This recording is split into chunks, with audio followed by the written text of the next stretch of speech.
और आज की जो दो बड़ी खबरें हैं वो अपने दर्शकों को बता दें जिन पर लगातार हमारी नजर रहने वाली है।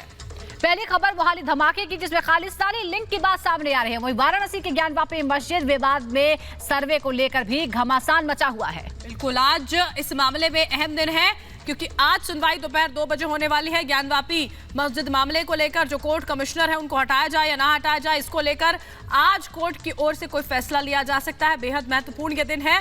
और कल जो हमला यहाँ पर मोहाली में हुआ है उसमें क्या खालिस्तानी साजिश हो सकती है, इस एंगल की जांच की जा रही है क्योंकि सुजाता, रिंदा का नाम इस मामले में हो सकता है, सूत्रों के हवाले से खबर आ रही है। बिल्कुल, रिंदा लगातार सक्रिय है और कई पिछली जो दहलाने की साजिशें थी जिन्हें नाकाम किया गया उसमें भी रिंदा कनेक्शन सामने आया था। और अब फिर एक बार ऐसा ही लग रहा है क्योंकि जिस तरह से इस हमले को अंजाम दिया गया है, जिस तरह के हथियार का इस्तेमाल किया गया है, लगता है कि ये बहुत बड़ी साजिश है और इस हथियार को बाकायदा पहले पंजाब में पहुंचाया गया और फिर इस हमले को अंजाम दिया गया। और इस वक्त लगातार मोहाली से हमारी सहयोगी अनामिका तमाम खबरें पहुंचा रही है। इस वक्त क्या हलचल है अनामिका, क्या बड़ी खबर है आपके पास? सुजाता, बस थोड़ी देर का वक्त और है जब एनआईए एनएसजी की टीम मौके पर पहुंचेगी, लेकिन अभी बड़ी खबर हम बता दें कि इस हमला मामले में इंटेलिजेंस हेडक्वार्टर हमला मामले में एफआईआर दर्ज कर ली गई है। अब इस मामले में एफआईआर दर्ज की गई है। आगे इस पूरे मामले की अब हर एंगल से जांच की जा रही है। अभी आप खबर बता रहे थे कि एसएफजेबी हिमाचल प्रदेश के मुख्यमंत्री को धमकी दे रहा है, वही इस मामले का खालिस्तानी कनेक्शन सामने आ रहा है और अब इस मामले में एफआईआर दर्ज कर ली गई है। शाम 7:45 पर कल जो हमला हुआ, आप अपनी बात पूरी कीजिएगा। इसी बीच देखिए चंडीगढ़ से दरअसल तस्वीरें निकलकर सामने आ रही है जहां पर भगवंत मान के आवास पर बैठक होने जा रही है इस पूरे मामले को लेकर। इस वक्त की ये तस्वीरें हम यहाँ पर आपको दिखा रहे हैं। सुरक्षा व्यवस्था देखिए चाक चौबंद तो जाहिर तौर पर। और इसी बीच देखिए मोहाली धमाके पर मुख्यमंत्री भगवंत मान ने बैठक बुलाई और थोड़ी ही देर में ये बैठक शुरू हो जाएगी। यहाँ तो इससे पहले पुलिस से रिपोर्ट भी तलब की थी और पंजाब के डीजीपी वीके भावरा के साथ ये बैठक होगी। बड़े अधिकारी बैठक में शामिल होंगे। सीएम भगवंत मान मोहाली धमाके पर जानकारी लेंगे। उन्होंने पहले ही रिपोर्ट तलब की थी और अब आला अधिकारी उन्हें बताएंगे कि कल क्या हुआ है। ये तस्वीरें हम आपको दिखा रहे हैं। यहाँ पर मोहाली में जो खुफिया मुख्यालय पर हमला हुआ उसमें एफआईआर अब दर्ज कर ली गई है। डीजीपी को देखिए कल ही बोल दिया गया था, यहाँ पर कल ही तलब जो है रिपोर्ट की गई थी। भगवंत मान की ओर से ये कहा गया था कि रिपोर्ट जो है वो इस पर सौंपी जाए। और अब ये बैठक डीजीपी के साथ, पंजाब के जो डीजीपी हैं उनके साथ के अहम बैठक भगवंत मान की होने जा रही है क्योंकि सवाल देखिए अब उठाए जा रहे हैं। कुछ ही दिनों पहले यहाँ पर जो बवाल पंजाब में देखने को मिला था, खालिस्तान को लेकर जो लोग नारेबाजी समर्थन में करते नजर आए थे, अब मोहाली में यहाँ पर जो खुफिया विभाग के दफ्तर पर अटैक हो जाता है। सुरक्षा व्यवस्था को लेकर कई सवाल है जिनके जवाब जाहिर तौर पर भगवंत मान को देने होंगे। तो कुछ देर बाद ये बैठक शुरू होने वाली है और ये बैठक मुख्यमंत्री आवास पर ही हो रही है। और ये तस्वीरें इस वक्त हम आपको दिखा रहे हैं जहां भगवंत मान मौजूद हैं और पुलिस के आला अधिकारी डीजीपी यहां पहुंचेंगे और बताएंगे कि फिलहाल इस मामले में क्या जानकारियां मिल पाई हैं और आगे की कार्रवाई क्या होने वाली है। बीती शाम इंटेलिजेंस ब्यूरो के दफ्तर पर जिस तरह से हमला किया गया है, जिस तरह के मॉडर्न वेपन से हमला किया गया है, उसने पंजाब सरकार और पंजाब की खुफिया एजेंसियों, सुरक्षा एजेंसियों के कान खड़े कर दिए हैं। और बेहद चिंता की बात है जिस तरह से ये हमला हुआ है और वो भी बेहद महत्वपूर्ण, बेहद संवेदनशील दफ्तर पर। और इसी लेकर दबाव में है पंजाब सरकार, निंदा भी हो रही है, हमले भी लगातार जारी हैं। और सुजाता वापस लौटेंगे स्टूडियो की ओर, लेकिन इस वक्त एक बड़ी खबर हम बता रहे हैं लगातार कि किस तरह से भगवंत मान ने बैठक बुलाई है। बड़े अधिकारी इस बैठक में शामिल हो रहे हैं। तस्वीर लगातार हम दिखा रहे हैं चंडीगढ़ की। भगवंत मान पंजाब के मुख्यमंत्री के घर पर इस वक्त बैठक जारी है जिसमें पंजाब के तमाम बड़े अधिकारी शामिल हैं क्योंकि पंजाब को लेकर लगातार धमकियां दी जा रही हैं। पंजाब में पिछले दिनों जिस तरह की तस्वीरें, जिस तरह की खबरें निकलकर सामने आई, उसके बाद ये जरूरी है कि बैठक की जाए, समीक्षा की जाए कि आखिर पंजाब में हो क्या रहा है। ट्वीट जरूर किया जा रहा है, सोशल मीडिया पर कहा जरूर जा रहा है अरविंद केजरीवाल की ओर से भी, भगवंत मान की ओर से भी, कि शांति व्यवस्था खराब करने की जो भी कोशिश करेगा उससे छोड़ा नहीं जाएगा। लेकिन अब जो बैठक चल रही है, अगर ये बैठक पहले होती, मुख्यमंत्री बनने के बाद से सुरक्षा व्यवस्था को लेकर, कानून व्यवस्था को लेकर पहले बातचीत की जाती, पहले कदम उठाए जाते, तो बार बार हम ये बात कह रहे हैं कि पंजाब के लोग दहलते नहीं क्योंकि ये हमला इंटेलिजेंस हेडक्वार्टर पर नहीं है केवल, ये हमला उन सभी लोगों के घर पर है, उन लोगों पर है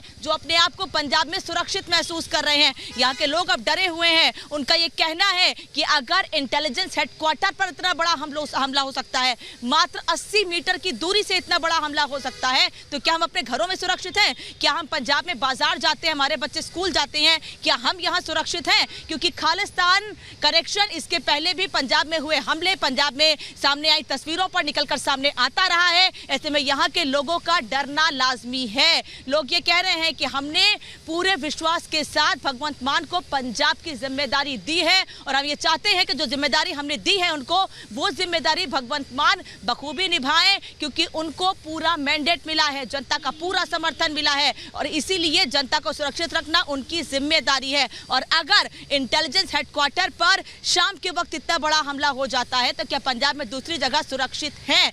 लुधियाना में जब ब्लास्ट हुआ था उसके बाद भी कई जगह पर अलर्ट जारी किया गया था, लेकिन उसके बाद 6 महीने के भीतर क्या तस्वीर है? इंटेलिजेंस हेडक्वार्टर पर हमला हो जाता है, शाम को 7:45 पर यह बड़ा हमला किया जाता है, जिसमें सेकंड और थर्ड फ्लोर पर काफी नुकसान होता है, 4th फ्लोर के शीशे टूट जाते हैं। अब यहाँ सुरक्षा के इंतजाम किए गए हैं, जो लोग काम करने के लिए आ रहे हैं, अंदर जो कर्मचारी हैं उनकी चेकिंग की जा रही है। लेकिन इस बीच तस्वीरें हम लगातार दिखा रहे हैं, चंडीगढ़ में भगवंत मान के घर पर किस तरीके से बैठक जारी है। पंजाब के तमाम बड़े अधिकारी भी शामिल हैं इस बैठक में मुख्यमंत्री के साथ। और इस बीच एक बड़ी खबर आ रही है, इस बीच एक बड़ी खबर बता दें हम दर्शकों को कि हमले से पहले रेकी की गई थी, जिसका जिक्र लगातार मैं कह रही हूँ कि 80 मीटर से हमला किया गया था, वहां पर प्रॉपर रेकी की गई थी। बिना रेकी के यह हमला मुमकिन नहीं था। हम उस जगह की तस्वीर एक बार दिखा रहे हैं कि संजीव तस्वीर दिखाइएगा कि मेरे बिल्कुल पीछे वो बिल्डिंग है और उसके बिल्कुल सामने वो पार्किंग है जहां पर अभी 2 बसें खड़ी हुई हैं, एक सिल्वर कलर की गाड़ी खड़ी हुई है। यही वो पार्किंग है जहां पर गाड़ी लगी थी। अब देखिए, ये जो दूरी है मात्र 80 मीटर की दूरी है, मुश्किल से 8 से 10 कदम की ये दूरी है और यहीं से ये हमला किया जाता है। प्रॉपर यहाँ पर हर रोज आकर रेकी की गई है। अभी पूरी सड़क सन्नाटी दिख रही है, अभी पूरी सड़क खाली दिख रही है, लेकिन जब यहाँ लोग आया जाया करते थे, जिस वक्त यह हमला हुआ था, उस वक्त यहाँ पर बड़ी संख्या में आवाजाही थी, कहीं कोई सुरक्षा नहीं थी, इसीलिए रेकी की गई। बड़ी आसानी थी रेकी करना और फिर हमला करना। अब रिपोर्ट देखते हैं हम कि आखिर हुआ क्या था कल शाम मोहाली में इंटेलिजेंस हेडक्वार्टर पर, जिसको लेकर बयानबाजी भी हो रही है, सुरक्षा के दावे भी किए जा रहे हैं। रिपोर्ट देखिए।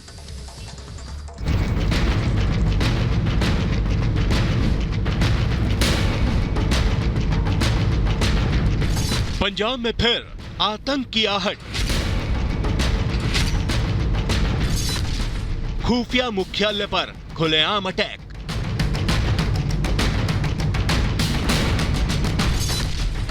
पंजाब में आरपीजी वाली साजिश।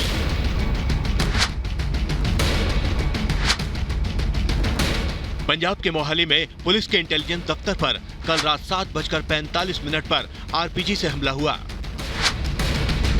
हमले की खबर मिलते ही पुलिस विभाग में हड़कंप मच गया।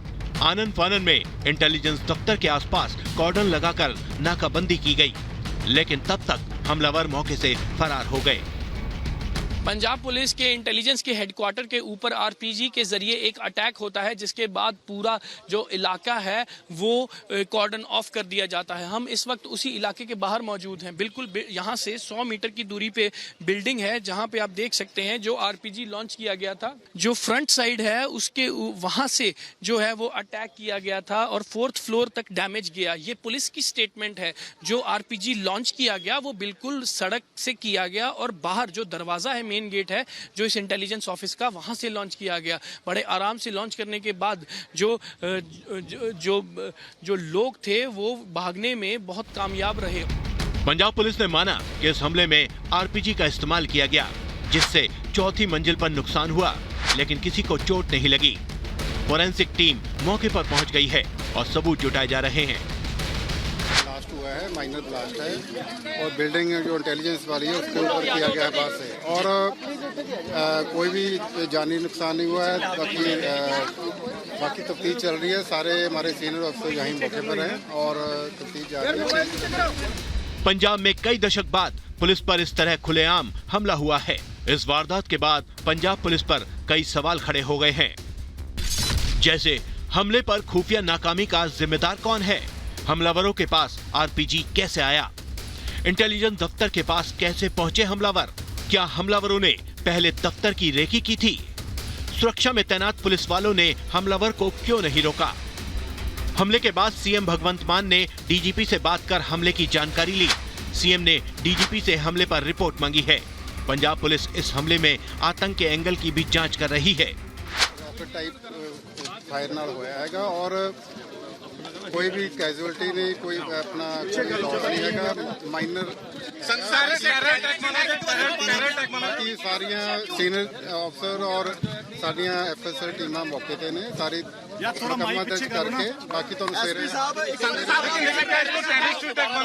सारी तफ्तीश की जा रही है। सीएम मान ने भले ही हमले पर जांच रिपोर्ट तलब की हो, लेकिन विपक्ष आम आदमी पार्टी की सरकार को बख्शने के मूड में नहीं है। बीजेपी नेता मनजिंदर सिंह सिरसा ने ट्वीट कर कहा कि दुखद खबर, पटियाला की झड़प के ठीक एक हफ्ते बाद अब इंटेलिजेंस ब्यूरो के बाहर धमाका। पंजाब पुलिस को बग्गा का पीछा करने की बजाय राज्य की सुरक्षा पर ध्यान देना चाहिए। पंजाब एक सीमावर्ती राज्य है और केजरीवाल को इसकी शांति के साथ प्रयोग नहीं करना चाहिए। पूर्व सीएम कैप्टन अमरिंदर सिंह ने भी इस मुद्दे पर सीएम मान से जल्द कड़ी कार्रवाई की मांग की। अमरिंदर सिंह ने कहा कि मोहाली में पंजाब पुलिस इंटेलिजेंस मुख्यालय में विस्फोट के बारे में सुनकर स्तब्ध हूं। गनीमत रही कि किसी को चोट नहीं आई। हमारे पुलिस बल पर यह बेशर्म हमला बेहद चिंताजनक है और मैं मुख्यमंत्री भगवंत मान से आग्रह करता हूं कि अपराधियों को जल्द से जल्द कानून के कटघरे में लाया जाए। मोहाली में खुलेआम जिस तरह इस हमले को अंजाम दिया गया, उससे साफ है कि हमलावरों ने इसकी पूरी प्लानिंग की थी। इस साजिश के पीछे कौन था, ये तो जांच के बाद ही पता चलेगा। लेकिन इस हमले से इतना तो साफ हो गया है कि पंजाब में आतंक को फिर से जिंदा करने की नापाक कोशिशें फिर शुरू हो गई हैं। Bureau report, Republic Bharat.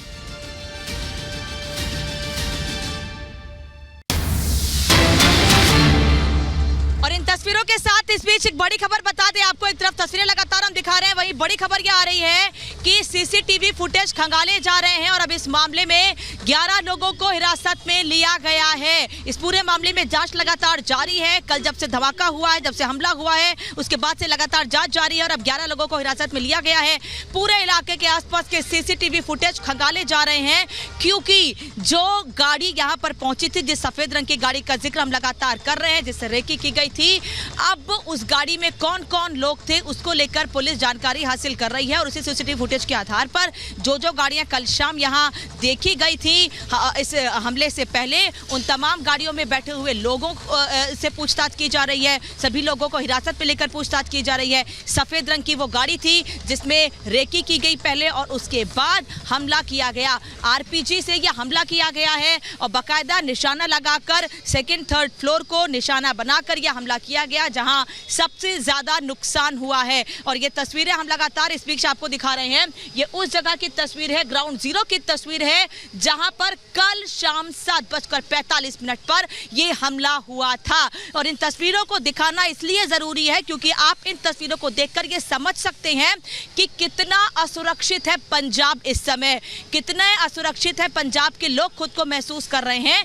क्योंकि जिस जगह पर ये बिल्डिंग है उसके बिल्कुल सामने पार्किंग का इलाका खाली है और जहां पार्किंग है उसी जगह पर एक गाड़ी पार्क होती है। 7:45 पर वहीं से एक आरपीजी से हमला किया जाता है। आरपीजी लगातार हम आपको बता रहे हैं क्या है। आरपीजी से आसानी से कंधे पर निशाना लगाकर जिस जगह पर हमला करना है वहां पर हमला किया जा सकता है। टारगेट पर बहुत आसानी से हमला किया जा सकता है। बख्तरबंद गाड़ियां, वाहन, इमारतों, इस पर हमला करने के लिए आरपीजी का इस्तेमाल किया जाता है और यही वजह है कि इंटेलिजेंस हेडक्वार्टर पर हमले के लिए आरपीजी का इस्तेमाल किया गया। 80 मीटर की दूरी से यह हमला किया गया। प्रॉपर इसकी रेकी की गई थी कई दिनों तक, उसके बाद यह हमला किया गया था। और आरपीजी से हमला करना आसान इसलिए हो जाता है क्योंकि जिस टारगेट पर हमला करना है, जहां पर हमला कर रहा है, वहां आसानी से हमला किया जा सकता है, उस जगह को निशाना बनाया जा सकता है। और लगातार ये बात कही जा रही है कि ये कहीं ना कहीं एक ट्रेलर है। आगे आने वाले समय में पंजाब में में क्या बड़े हमले हो सकते हैं? क्या पंजाब में अभी खतरा मंडरा रहा है उस खालिस्तानी साजिश का, जिसके कनेक्शन इस हमले से जुड़ रहे हैं जो कल शाम को 7:45 पर यहाँ पर किया गया है। हालांकि इस हमले के बाद एक बार फिर अलर्ट जरूर जारी कर दिया गया है, लेकिन क्या ये अलर्ट लंबा रहेगा? क्या इस अलर्ट के बीच नजरें उन तमाम जगहों पर रहेंगी जो संवेदनशील इलाके हैं? क्योंकि इंटेलिजेंस हेडक्वार्टर जहां से जानकारी ये दी जाती है कि पंजाब कितना महफूज है, पंजाब में खतरा कहां कहां पर है, अगर उसी को निशाना बना लिया जाता है, अगर वहीं पर हमला कर दिया जाता है, तो समझिए जानकारी कैसे निकल सकती है कि आखिर पंजाब में कहां कहां पर हमले हो सकते हैं या कितना असुरक्षित है पंजाब। बार बार हम इस बात का जिक्र भी कर रहे हैं और मनजिंदर सिंह सिरसा ने भी इस बात को कहा है ट्वीट करके, क्योंकि सीमावर्ती राज्य है पंजाब, पाकिस्तान से पंजाब का बड़ा इलाका लगता है। ऐसे में सुरक्षा के